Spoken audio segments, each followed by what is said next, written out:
की प्रॉपर्टीज को लूटा जा रहा है, जबरदस्ती जो हिंदू वहां गवर्नमेंट जॉब में है उनको रिजाइन करवाया जा रहा है। 2 महीने से ये देख रहे हैं जब से शेख हसीना जी की गवर्नमेंट वहां हटी है, और इसको रोकना है और इंटरनेशनली इसको उठाना चाहिए यूएन में और इंटरनेशनल बॉडीज में कि वो क्या ये मोहम्मद यूनुस वहां उनका राजधर्म क्या है, वो क्या कर रहे हैं वहां पर।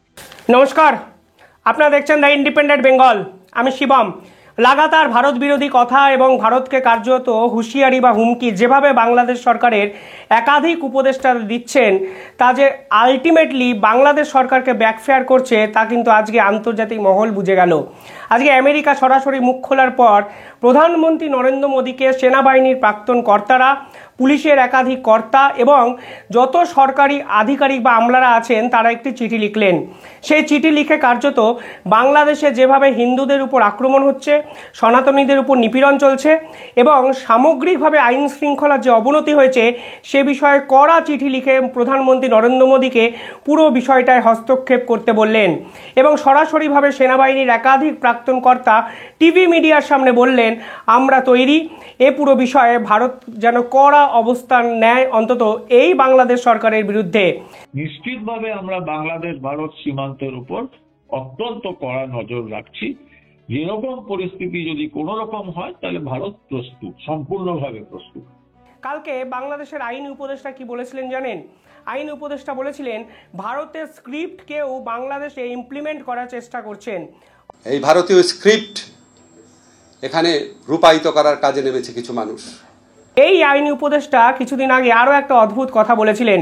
তিনি বলেছিলেন ভারতবর্ষ বাংলাদেশকে ফ্রিতে টিভি পাঠাচ্ছে। এই টিভি পাঠিয়ে কী হবে না, এই টিভিতে হিন্দি গান চলবে, আর হিন্দি গান যত চলবে বাংলাদেশের তরুণীরা হিজাব পরে হিন্দি গানে নাচবে, যা নাকি মুসলমান ধর্ম বিরোধী। অর্থাৎ সরাসরি প্রত্যেকটা ইস্যুতে ভারতকে দায়ী করা, ভারতের বিরোধী কথাবার্তা বলা, আলটিমেটলি নিজের চেয়ারকে বাঁচানোর মতোই হয়তো দিনের শেষে আমার মনে হচ্ছে।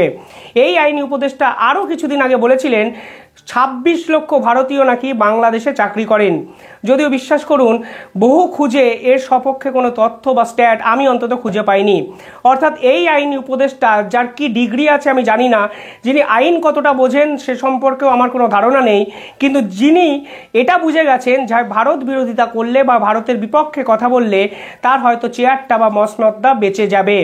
কিন্তু বিশ্বাস করুন এই আইনমন্ত্রী বা আইনি উপদেষ্টাকে যদি প্রশ্ন করেন শেষ 3 মাসে বাংলাদেশের আইন শৃঙ্খলার কি অবস্থা, তিনি উত্তর দিতে পারবেন না। তাকে যদি প্রশ্ন করেন দিনের পর দিন কেন সংখ্যালঘু সনাতনীদের উপর নির্যাতন করা হচ্ছে, সেই উত্তর তার কাছে নেই।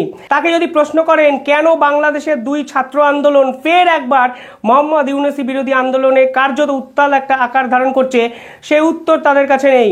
তাদের যদি প্রশ্ন করেন কেন ঢাকাতে রাজপথ আন্দোলন করে কার্যত টোটো চালকরা, রিক্সা চালকরা সরকার বিরোধী আন্দোলন করছে, সরকার কেন আইনের শৃঙ্খলার মাধ্যমে তাদেরকে বশ করতে পারছেন না বা তাদেরকে কন্ট্রোল করতে পারছেন না, তাদের কাছে এই উত্তর নেই। অর্থাৎ আইনি উপদেষ্টার মতো গুরুত্বপূর্ণ পদে বসে আন্তর্জাতিক স্তরে বাংলাদেশের আইন শৃঙ্খলাকে কার্যত একটা হাস্যকর উপাদানে পরিণত করে গেছেন মোহাম্মদ ইউনুসের এই সকল উপদেষ্টারা, যিনি ফের একবার ভারত বিরোধী কথাবার্তা বলতে গিয়ে কালকে বললেন ভারতের স্ক্রিপ্ট নাকি বাংলাদেশে ইমপ্লিমেন্ট করার চেষ্টা করছেন কেউ কেউ। এবার সরকার তাদের, আইন প্রশাসন তাদের, সেনাবাহিনী তাদের, ইন্টেলিজেন্স তাদের, তাদের সমস্ত ডিপার্টমেন্ট এই সরকারের অধীনে। তাহলে বাংলাদেশ সরকার কেন এরকম ভাবছে যে বাংলাদেশে ভারতীয় স্ক্রিপ্ট ইমপ্লিমেন্ট করা হবে? বললাম যে ভারতের সঙ্গে বাংলাদেশের কোনো তুলনাই হয় না। যদি ক্রিকেটের বাংলাদেশ আর ভারতের তুলনা করো তো মোটামুটি ব্যাপারটা তাই। ভারতের কাছে মোটামুটি 1100 ফাইটার প্লেন রয়েছে আর বাংলাদেশে রয়েছে 110। তো বুঝতেই পারছো যে কোন জায়গাতে রয়েছে বাংলাদেশ, কোন জায়গায় রয়েছে ভারতবর্ষ। দ্বিতীয় যেটা বললাম যে ভারতবর্ষ নিশ্চিতভাবে প্রস্তুত, সম্পূর্ণভাবে প্রস্তুত। ভারতবর্ষ আজকের পৃথিবীতে কিন্তু অনেকের পছন্দ হোক না হোক, এটা তথ্য বলছে ভারত কিন্তু আজকে অত্যন্ত গুরুত্বপূর্ণ জায়গা, যেটাকে বিশ্বগুরুর কাছাকাছি একটা জায়গায় পৌঁছে গিয়েছে, যেখানে ইউক্রেন রাশিয়ার লড়াই হোক বা প্যালেস্টাইন আর ইসরায়েলের সংঘর্ষ বা ইরান ইসরায়েলের সংঘর্ষ ভারতকে কিন্তু মধ্যস্থতা করার জন্য আমন্ত্রণ জানানো হয়। ভারতের সমস্ত মতামত অত্যন্ত গুরুত্বপূর্ণ ভাবে নেওয়া হয়। নিজের সরকারের প্রতি কনফিডেন্স নেই নাকি নিজের কাজের প্রতি সেই আত্মবিশ্বাসটা নেই যেন তারা কাজ দ্বারা বাংলাদেশকে কন্ট্রোল করতে পারেন। कल 2-3 मंदिर जला दिए चिटगांग में और काली माता का मंदिर जला दिया। इस तरह ये कब तक चलेगा? पिछले 1-2 महीने से ये देख रहे हैं जब से शेख हसीना जी की गवर्नमेंट वहां हटी है, तो इसको रोक लगानी पड़ेगी। इसका असर पूरे रीजन में पड़ेगा। ये सिर्फ बांग्लादेश के लिए अच्छा नहीं है, पूरे अगर इसका असर भारत पर पड़ेगा तो आप इमेजिन करें भारत में क्या होगा। আসলে কি বলুন তো, পারফরমেন্স যখন তলানিতে থাকে তখন নিজের কাজকে, নিজের ব্যর্থতাকে ঢাকতে এমন কিছু বিষয় মানুষের সামনে মানে প্রেজেন্ট করতে হয় যার জন্য নিজের ব্যর্থতাটাকে ঢাকা যায়। এটা আজকের কোনো স্ট্র্যাটেজি নয়। ইতিহাস যদি দেখেন তাহলে দেখবেন শাসকরা ঠিক এই কায়দায় দিনের পর দিন রাজত্ব করে গেছেন। অর্থাৎ সাধারণ মানুষের জন্য খাওয়ার কোথায়, মূল্যবৃদ্ধি কেন, কেন বাংলাদেশের ব্যাংক এত দেউলিয়া হয়ে গেছে, কেন বাংলাদেশ সরকারকে এত পরিমাণ টাকা ছাপাতে হয়েছে, এই প্রশ্ন যখন সাধারণ মানুষ তুলতে শুরু করে দিয়েছেন তখন সমস্ত কিছু চোখ অন্যদিকে ঘুরিয়ে দেওয়ার জন্য এই সংখ্যালঘু সনাতনীদের উপর কার্যত নিপীড়ন চালালো নির্লজ্জ ইউনূস সরকার। শুধু তাই নয়, চিন্ময় কৃষ্ণ দাসকে আদালতে প্রেজেন্ট করা হলো কিন্তু আইনজীবী নেই। আইনজীবীকে এমন মারা হয়েছে যে তিনি হসপিটালাইজড। কার্যত আইনজীবীর অভাবে তার 1 মাস ফের একবার জেল কাস্টাডি হলো। অর্থাৎ এই আইনি উপদেষ্টা দিনের পর দিন আইন শৃঙ্খলা যেভাবে বাংলাদেশের কার্যত শেষ করে দিয়েছেন সেই প্রশ্নের সম্মুখীন হতে তিনি ভয় পান। তবে এবার বাংলাদেশেরকে কার্যত কড়া হুঁশিয়ারি দিতে ভারতীয় সেনার একাধিক প্রাক্তন কর্তা, একাধিক পুলিশের আধিকারিক, একাধিক সরকারি একদম হাই প্রোফাইল বিভিন্ন কর্তারা সরাসরি নরেন্দ্র মোদীকে চিঠি লিখলেন। সেই চিঠির কিছু উল্লেখযোগ্য বিষয় আমি আপনাদের সামনে তুলে ধরতে চাই। চিঠিতে 4 থেকে 5টা পয়েন্ট, এমন কিছু পয়েন্ট আছে যা নিঃসন্দেহে বাংলাদেশের যে রাজনীতি তা আন্তর্জাতিক স্তরে ফের একবার এক্সপোজড হয়ে যায়। কালকে বাংলাদেশে একটা অভূতপূর্ব ঘটনা ঘটেছে জানেন। খালেদা জিয়ার সঙ্গে গোপনে মিটিং করেছে পাক হাই কমিশনার, সেটা আবার খালেদা জিয়ার বাড়িতে। অর্থাৎ খালেদা জিয়া বাংলাদেশ সরকারের মসনদে না থেকেও এই ধরনের সরকারি ব্যক্তির সঙ্গে, তাও আবার পাক হাই কমিশনের মতো গুরুত্বপূর্ণ ব্যক্তির সঙ্গে মিটিং করতে পারেন। অর্থাৎ এই বাংলাদেশ সরকার যে আলটিমেটলি পাকিস্তানি মৌলবাদী দ্বারা কন্ট্রোল হচ্ছে তা কিন্তু আন্তর্জাতিক স্তরে ক্রমশ এস্টাবলিশড হয়ে গেছে।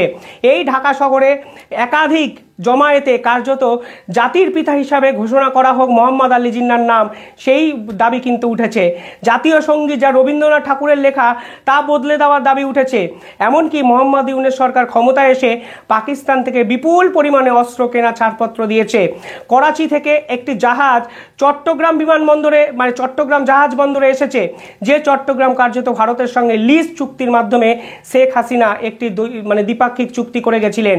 অর্থাৎ সব মিলিয়ে পাকিস্তান দ্বারা বাংলাদেশ যে কন্ট্রোল হচ্ছে তা কিন্তু আন্তর্জাতিক স্তরে এক্সপোজড হয়ে গেছে। আজকে এই চিঠিতে নরেন্দ্র মোদী প্রধানমন্ত্রীকে লেখা, এখানে পরিষ্কারভাবে বলা হয়েছে এই সংখ্যালঘুদের উপর যে নিপীড়নের অভিযোগ তা বাংলাদেশে আজ অন্তত আর কোনো ইন্টারনাল ইস্যু নয়। ভারত যেন আন্তর্জাতিক স্তরে পুরো বিষয়টা নিয়ে পৌঁছায় এবং জাতিসংঘের মতো জায়গায় যেন ভারত প্রভাব খাটিয়ে এই সনাতনী সংখ্যালঘু ইস্যুটা আন্তর্জাতিক স্তরে গিয়ে নিয়ে পৌঁছায়। तो ये पूरे रीजन को डिस्टर्ब कर सकता है। तो मोहम्मद यूनस जो वहां एक पपेट अमेरिकन डीप स्टेट ने बैठाए हैं, वो इतना बोल के कि ये हमारा इंटरनल मैटर है, ये इंटरनल मैटर नहीं है, ये पूरे रीजन को डिस्टर्ब कर सकता है और इसका असर पूरे रीजन में इफेक्ट कर सकता है और आपस में जो आज तक भाईचारा है वो खत्म हो जाएगा और उसका नतीजा क्या होगा, पूरा रीजन डिस्टर्ब हो जाएगा। तो इसलिए जरूरी है भारत को अगर शक्ति बल का भी इस्तेमाल करना पड़ता है करेंगे और इसको रोकना है और इंटरनेशनली इसको उठाना चाहिए यूएन में और इंटरनेशनल बॉडीज में कि वो क्या ये मोहम्मद यूनस वहां उनका राजधर्म क्या है, পাশাপাশি এই সনাতনী ইস্যু দক্ষিণ পূর্ব এশিয়ার সমগ্র পলিটিক্সকেও ঘেঁটে দিতে পারে, কারণ আন্তর্জাতিক স্তরে এই সনাতনী সংখ্যালঘু ইস্যু যদি এস্টাবলিশড হয় তাহলে অনুপ্রবেশের সংখ্যা বাড়তে পারে। ভারতের সুরক্ষার ক্ষেত্রে যা অত্যন্ত গুরুত্বপূর্ণ একটা বিষয়। সরকারি হিসাবে এই 1.5 কোটি সনাতনীরা যারা প্রাণ ভয়ে বর্ডার পেরিয়ে ভারতে চলে আসতে চাইবেন, এর মধ্যে আমি কোনো অন্যায় দেখি না, কিন্তু যারা চলে আসতে চাইবেন এতে ভারতের অনুপ্রবেশের ক্ষেত্রে অনেক বড় প্রশ্নচিহ্ন কিন্তু তুলে দিতে পারে। অন্তত ইন্টারনাল সিকিউরিটির ক্ষেত্রে এই অনুপ্রবেশের সংখ্যা যদি বাড়তে শুরু করে তাহলে নিঃসন্দেহে ভারতের কাছেও কিন্তু অত্যন্ত বড় ধাক্কা। আর বাংলাদেশের প্রতিবেশী দেশ, চারিদিকে তো ভারতবর্ষ ছাড়া আর কিছু নেই, ফলে এই সকল হিন্দু ধর্মাবলম্বী মানুষ ভারত ছাড়া আর কোথায় যাবেন, এটাও তো একটা বড় প্রশ্ন। অর্থাৎ অনুপ্রবেশকারী ঠেকাতে শুধু নয়, এই দক্ষিণ পূর্ব এশিয়ার পলিটিক্সকে বাঁচাতে ভারতবর্ষের এই মুহূর্তে অত্যন্ত কড়া একটা ভূমিকা পালন করা উচিত বলে মনে করেছেন এই প্রাক্তন পুলিশ কর্তা বা সেনাবাহিনীর কর্তারা। শুধু তাই নয়, এরা মনে করছেন পাকিস্তানিকরণ হয়ে গেছে বাংলাদেশের রাজনীতি, যা ভারতবর্ষের কাছে অত্যন্ত ভয়ঙ্কর হতে পারে ভবিষ্যতে যদি এখনো অবধি কোনো পদক্ষেপ না নেওয়া হয়। পাশাপাশি ব্যবসা বাণিজ্যের অবস্থা কি হবে? শুধুমাত্র অনুপ্রবেশ বাড়লে বা সনাতনীদের উপর এই ধরনের অবস্থান হলে ভারত এবং বাংলাদেশের যে একাধিক ব্যবসায়ী সম্পর্ক, যে এক্সটার্নাল ট্রেড, যে সীমান্তে মানি এক্সচেঞ্জিং যে ব্যবসা, সেই ব্যবসাগুলোর ভবিষ্যৎ কি হবে, এই প্রশ্ন কিন্তু খোদ এই সকল পুলিশ কর্তারা তুলে দিয়েছেন। পাশাপাশি ইসকনকে কেন আক্রমণ করা হচ্ছে? যেরকম সংস্থা বিশ্বের 150টি দেশে অবস্থান হচ্ছে, যে সংস্থা সামাজিক দায়িত্ব পালন করে, যে সংস্থা বিভিন্ন দুস্থ ব্যক্তিদের পাশে দাঁড়ায়, সেই সংস্থাকে আজ সাম্প্রদায়িক আখ্যা দেওয়া হয়েছে। क्या वो लोग जो 1.5 करोड़ लोग हैं वो बांग्लादेश के सिटीजन नहीं हैं? उनको पीसफुली लाइफ और प्रॉपर्टी का हक नहीं है? उनको वहां रहने का हक नहीं है?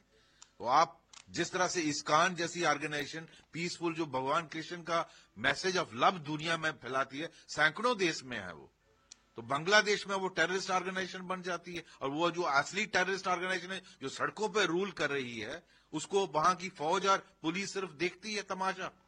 तो जरूरी है इस पर रोक लगी, नहीं तो बांग्लादेश की एग्जिस्टेंस खतरे में रहेगी। এই রকম সেনাপ্রধানরা চিঠি লিখে বলেছেন যারা সত্যিকারের বাংলাদেশের এই ধরনের অপরাধমূলক কার্যকলাপ করছে তাদেরকে ছেড়ে ইসকনকে কেন টার্গেট করছে ইউনিশ সরকার? কিসের জন্য নরেন্দ্র মোদী এখনো অ্যাকশন নিচ্ছেন না? আপনারা এবার কড়া অ্যাকশন নিন। প্রয়োজনে যে বাংলাদেশকে 1971 সালে ভারতীয় সেনাবাহিনী স্বাধীন করেছে, প্রয়োজনে সেই স্বাধীনতা কেড়ে নিতেও ভারতীয় সেনাবাহিনী যেন দুবার না ভাবে, এরকমই কড়া হুঁশিয়ারি দিয়েছেন ভারতের একাধিক সেনাপ্রধানের প্রাক্তন কর্তা, পুলিশ কর্তারা। এবার বিষয় হলো আরএসএস কিছুক্ষণ আগে নরেন্দ্র মোদীকে একটি চিঠি লিখে বলেছিলেন কড়া অ্যাকশন নেওয়া হোক, আন্তর্জাতিক জোট গঠন করা হোক, সনাতনীদের সুরক্ষিত করা হোক এবং নরেন্দ্র মোদী সরকার যেন কড়াভাবে এই পুরো বিষয়টা দমন করেন। আর আজকে আবার ফের সেনাবাহিনীর প্রাক্তন কর্তারা এবং পুলিশ কর্তাদের এরকম একটা চিঠি নরেন্দ্র মোদীকে। মোহাম্মদ ইউনুস, আপনি কি সত্যিই বুঝতে পারছেন আপনার দেশের অবস্থা এবং অবস্থান আন্তর্জাতিক স্তরে ঠিক কোথায় যেতে শুরু করেছে? ভারতবর্ষ শুধু উদার বলে, ভারতবর্ষ শুধু ডিপ্লোম্যাসিতে বিশ্বাস করে বলে এখনো আপনারা বেঁচে আছেন। প্রথমত যদি সামরিক শক্তির কথা বলি তাহলে আমি জাস্ট 3টে উদাহরণ দেব। বাংলাদেশের সামরিক বাহিনীতে মোটামুটি 1,30,000 মতো কর্মী রয়েছে সেনাবাহিনী। ভারতবর্ষে 13,60,000 মতো সৈন্য আমাদের রয়েছে সেনাবাহিনীতে। পৃথিবীতে আজকের দিনে ভারত সামরিক শক্তিতে 4র্থ স্থানে। প্রথম স্থানে আমেরিকা, রাশিয়া, গ্রেট ব্রিটেন, 4র্থ স্থানে ভারত। বাংলাদেশের স্থান পৃথিবীতে প্রথম 100টা দেশের মধ্যে 37তম। 4 কখনো 37-এর সঙ্গে যুদ্ধে ব্যর্থ হয় না। আর আপনারা বেঁচে আছেন বলেই দিনের পর দিন ভারত বিরোধী কথাবার্তা বলে ভারতকে উস্কে যেতে শুরু করেছেন। আর আপনাদের মতো একটা ছোট্ট পুচকে দেশ ভারতবর্ষকে উস্কাচ্ছেন। আর ভারতবর্ষ যদি একটু মাতব্বরি আপনাদের উপর করে তখন আন্তর্জাতিক ইস্যু করে আপনারা পালিয়ে বাঁচার চেষ্টা করবেন। আপনারা এখন সেটাই চাইছেন।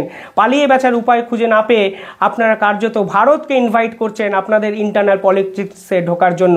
কিন্তু যেভাবে ইন্টারনাল পলিটিক্স আজকে আপনাদের সমাজ, আপনাদের সময় বাংলাদেশকে ছাড়খাড় করে দিচ্ছে, সেই আগুনে যে আপনাদের পুরো মরতে হবে সে আজকে ভালো করেই আপনারা বুঝতে পারছেন। সনাতনী সমাজের উপর যে অত্যাচার চলছে, ইসকনের উপর যে আক্রমণ, এই যে চিন্ময় প্রভুকে জেলবন্দি করে রাখা, মানবাধিকারকে বৃদ্ধাঙ্গুষ্ট দেখানো, এগুলো সবই প্ররোচনার অংশ। ভারতের পতাকা মাটিতে রং করে বা পতাকা রেখে তার উপর যদি কেউ লাফায় বা লাথি দেয়, তাতে কি ভারতের রাষ্ট্রীয় পতাকার সত্যিকারের কোনো অপমান হয়? হয় না। কিন্তু এটা ভুলে গেলে চলবে না, এই অপমানগুলো আমরা মনে রাখছি, যথা সময়ে আমরা সুদ সমেত এগুলো কিন্তু ওই মানুষগুলোকে ফেরত দেব। যতই সর্বদলীয় বৈঠক ডাকুন, যতই সেনাবাহিনীর পদোন্নতি করুন, আলটিমেটলি আপনার ভবিতব্য ভারতই যে রচনা করবে তা হয়তো আন্তর্জাতিক স্তর, বাংলাদেশের মানুষ, ভারতবর্ষের মানুষ হয়তো বুঝতে শুরু করে দিয়েছেন। পালানোর পথ কোথায়? আমরা কথা বলেছিলাম প্রাক্তন ইন্টেলিজেন্স কর্তা দীপাঞ্জন চক্রবর্তীর সঙ্গে। তিনি যে কথাগুলো আমাদের বলেছেন তা নিঃসন্দেহে আরও ভয়ঙ্কর। ভারতীয় আর্মি নিজস্ব প্ল্যান মাফত এগোতে শুরু করে দিয়েছে, যার শেষ পরিণাম কি হয়তো সাধারণ মানুষ এখন বুঝতে শুরু করে দিয়েছেন। ফলে অকারণে ভারতকে ফাটকাবাজির মতো হুমকি বা হুঁশিয়ারি দেবেন না। সমাজকে বদলান, আপনি বদলান, সনাতনীদের সুরক্ষিত করুন, আইনের শাসন প্রতিষ্ঠা করুন। না হলে চন্দ্রগুপ্ত মৌর্য থেকে আলেকজান্ডার সবাইকেই ইতিহাসের নিয়ম অনুসারে হারিয়ে যেতে হয়েছে। আর আপনি কোন ছাড়? আপনি তো ছোট্ট একটা পিঁপড়ের মতো, টিপলে ভারত যদি আপনাকে টেপে আপনি এক নিমিষেই আপনার শেষ নিঃশ্বাস ত্যাগ হয়ে যাবে। পালিয়ে কোথায় বাঁচবেন? আর যখন পালিয়ে বাঁচবেন, আপনার দালাল এই সকল সমন্বয়ক উপদেষ্টারা কোথায় পালাবে সেই প্রশ্ন অন্তত করে তাদেরকে উত্তরটা দিয়ে যাবেন। আপনারা কি ভাবছেন? ভারতের কি অ্যাকশন নেওয়া উচিত? ভারতের কি এবার কড়া কোনো অ্যাকশন নেওয়া উচিত এই ইউনিট সরকারের বিরুদ্ধে? অন্তত ভারত বিরোধিতা যেভাবে বাংলাদেশকে কার্যত উত্তপ্ত করে রেখেছে, সেই উত্তপ্ত আগুনে ঘিটা কি ভারতবর্ষেরই ঢালা উচিত? এই প্রশ্ন আমি আপনাদের উদ্দেশ্যে রাখলাম। কমেন্টে জানাবেন আপনাদের উত্তর। দেখতে থাকুন দ্য ইন্ডিপেন্ডেন্ট বেঙ্গল। চ্যানেলটি ভালো লাগলে একটু সাবস্ক্রাইব করে দেবেন। ধন্যবাদ।